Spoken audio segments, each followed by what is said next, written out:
Welcome to Wheeler Talk, the history of Ocean County. I'm your host, Allison. I'm the local history librarian, and I work out of the Hugh B. Wheeler Room located on the second floor of the Ocean County Library's headquarters branch in Toms River. Wheeler is a treasure trove of genealogy and local history resources, and home to many cherished, one-of-a-kind artifacts. Wheeler is a great place to sit and read or conduct research.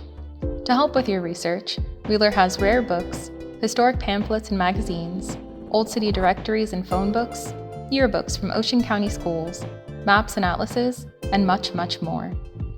We have regular programming in Wheeler, such as our recurring class for genealogy enthusiasts called Getting Started with Ancestry. Are you a visual learner? Try Wheeler Movie Night. Wheeler Movie Night takes place on the third Thursday of every month, unless otherwise specified. Come and enjoy a rare film from one of our locked cases. Are you an auditory learner? Well, you're in the right place. Each episode of Wheeler Talk will focus on a historic event in Ocean County, as well as highlight some relevant artifacts in Wheeler's own collection. Now, on to today's episode, A Pine Barrens Thanksgiving. The Pine Barrens of New Jersey covers approximately 1.1 million acres, spread out over 7 counties and 56 municipalities, including our very own Ocean County. Many of us are familiar with the Pine Barrens because we've heard the Jersey Devil lore, but there's more to note about the area than our state's mischievous mascot. According to ProjectLearningTree.org, the earliest residents of the Pine Barrens are believed to have been the Lenape, who arrived approximately 12,000 years ago. The Lenape took advantage of the area's resources through hunting, fishing, gathering, and digging for clams in the summer months. According to the Norcross Wildlife Foundation, early settlers named this area the Pine Barrens because of the sandy, acidic soil, which is due to the abundant presence of pine trees which grow there. While pine trees flourish in the barrens, this particular soil type makes it difficult for most other crops to grow, but there are some which do remarkably well. If you're a New Jersey resident, I'm sure you could venture a healthy guess as to which two in particular do especially well. You guessed it. Cranberries grow naturally in the Pine Barrens, as well as the state fruit of New Jersey, blueberries. The wild cranberry is a trailing evergreen vine that is native to the sandy peat bogs of North America, according to Project LearningTree. It grows naturally in wetlands, such as those found in the Pine Barrens. In fact, the village of Chatsworth in the Pine Barrens is touted as the cranberry capital of New Jersey for this very reason. As for blueberries, our state fruit, they were first cultivated in Whitesbog, a small village in the Pine Barrens. A woman named Elizabeth White, daughter of a cranberry grower, wanted to cultivate the blueberries which grow in nearby bogs. Other farmers had tried to accomplish this themselves and failed so miserably that they believed the cultivation of blueberries to be simply impossible. But Elizabeth persisted, eventually partnering with Dr. Frederick Coville from the United States Department of Agriculture. Together, they conducted years of research, which rewarded them with the first successful cultivation of blueberries in 1916. That's right, the world can thank the Pine Barrens' own Elizabeth White and Frederick Coville for the bright blue bushels of blueberries available in food markets today. Over 400,000 people live inside the boundaries of the Pine Barrens, and over 20 million people live within 60 miles.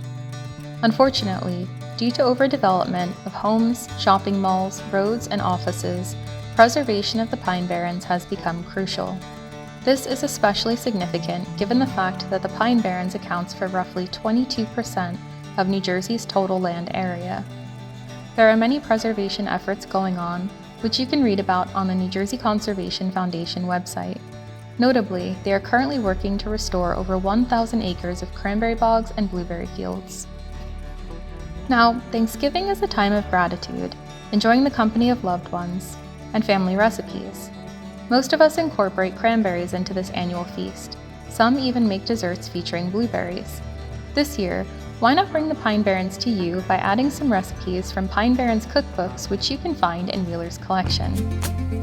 This first recipe can be found in a book titled Chicken Foot Soup and Other Recipes from the Pine Barrens, edited by Arlene Marin Ridgway. It's a recipe for basic cranberry sauce, which can be found on page 27.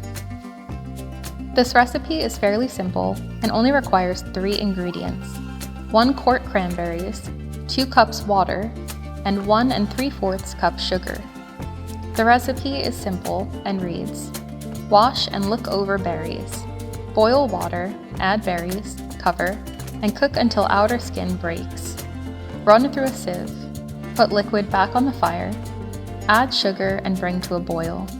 Reduce heat and simmer 8 minutes. Pack in jars. Add small amount of sugar for extra sweetness. Yields 3 pints. This recipe is from Cookie Gill from Waretown. This next recipe is for candied cranberries, which can be found on page 28 of Chicken Foot Soup and Other Recipes from the Pine Barrens. This recipe also only requires 3 ingredients: 2 cups large, perfect cranberries, 2 cups granulated sugar, and 2 cups water. Step 1. Sterilize a needle and make a few holes in each cranberry. Step 2. Boil sugar and water for 4 minutes, covered. Step 3. Cook uncovered to 238 degrees Fahrenheit. Do not stir. Step 4. Remove from heat. Add cranberries and let stand at least 5 minutes. Step 5. Drain and dry berries on wax paper. Step 6. Roll berries in powdered or superfine granulated sugar when almost dry. Yields 2 cups. This recipe is from Janet Boston from Lincoln Park in Waretown. This final recipe is from the book titled The Best of Blueberries by Marilyn Schmidt and published by Pine Barrens Press. This recipe is for blueberry upside-down cake and can be found on page 17. Ingredients for this recipe include 1 1/2 cups blueberries, washed and dried, 6 tablespoons of brown sugar, light, packed firm, 1 cup of flour, unbleached, 1 1/2 teaspoons of baking powder, 1/4 teaspoon salt, 1/2 pound of butter, 1/2 cup of sugar, 1 teaspoon vanilla, 1 large egg, 1/4 cup milk. Step 1. Butter 6 6-ounce custard cups. Step 2. Divide berries among these cups. Step 3. Crumble 1 tablespoon brown sugar over berries in each cup. Step 4. On wax paper, stir together flour, baking powder, and salt. Step 5. In a medium bowl, cream the butter, sugar, and vanilla. Add egg and beat to blend. Step 6. Stir in flour mixture in 2 additions, alternately with milk, mixing only until smooth. Step 7. Drop over the berries. Step 8. Bake in a 400-degree oven until cake tester inserted in center comes out free of batter, about 20 minutes. Let stand on wire rack for 5 minutes. Loosen edges and turn out onto individual plates. Serve hot, topped with whipped cream. If you can't eat gluten, you can substitute flour for any variety of gluten-free flour found in your local supermarket.